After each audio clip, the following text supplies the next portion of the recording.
అదే విధంగానండి మన పిల్లల విషయమే కదా మనం మాట్లాడుతున్నాము. మరి మొన్నటి నుండి పాఠశాలలు రివోపెన్ అయినాయి కాబట్టి మీరందరూ పాఠశాలకు తల్లిదండ్రులు వెళ్ళండి. వెళ్ళి ఏం చేయండి, మరి ఇన్ని రోజులు సెలవులు వచ్చినాయి పంతులమ్మ, ఇన్ని రోజులు సెలవులు వచ్చినాయి సార్, మరి మా పిల్లలు మరి ఇంతవరకు నేర్చుకున్న 2-3 నెలల చదువు ఉన్నదా ఊడిపోయిందా చూడండి, ఒకసారి దాన్ని పునః పరిశీలన చేయండి, రీకాల్ చేయండి. మా పిల్లలు ఏ రకంగా ఉన్నారో మళ్ళీ అది కవర్ అయ్యేటట్టుగా మీరు వాళ్ళను కొంచెము బాగా మరి చెప్పండి, జ్ఞాపకం చేయండి అని వాళ్ళకి అప్పగించారు.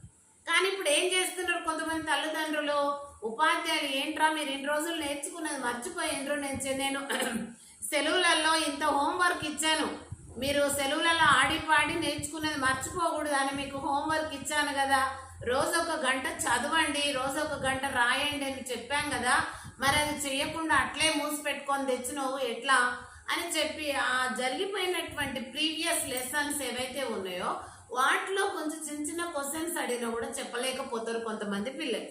అప్పుడు లేపి అడిగితే వాడు అట్టాగే తాటి చెట్టు ఈత చెట్టు లాగా నిలబడతాడు.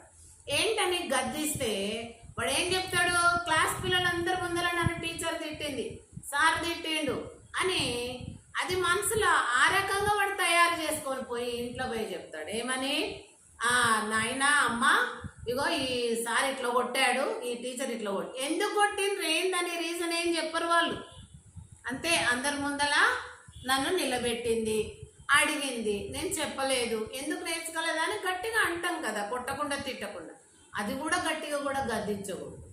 అయితే ఇలా జరిగింది, నన్ను అందరి ముందల ఇన్సల్ట్ చేసింది ఆ మేడము, అందరి ముందల ఇన్సల్ట్ చేశాడు ఆ సారు, మీరు రండి అడగండి అని ఆ 7-8 తరగతి చదివే పిల్లలు కూడా తల్లిదండ్రులను వెంట పెట్టుకొని వస్తున్నారండి పాఠశాలకు. వచ్చినప్పుడు వారు ఎలా చదువుతున్నారు పిల్లలు అది గమనించడానికి, ఉపాధ్యాయులకు చెప్పడానికి, వాళ్ళ తెలివితేటలు వినడానికి, తెలుసుకోవడానికి, వాళ్ళు ప్రోగ్రెసివ్గా ఉన్నారా, ఎలా ఉంది వాళ్ళ ప్రోగ్రెసివ్ అని తెలుసుకోనికి మాత్రం పాఠశాలకు రారండి. పిల్లలు పోయి టీచర్ తిట్టింది, సార్ తిట్టిండు అంటే, ఎందుకు తిట్టిండు రా, నువ్వు చదవనందుకే అనరు, నడువు పోదాం, తల్లిదండ్రులు ఎంట పెట్టుకొని పోస్తారు.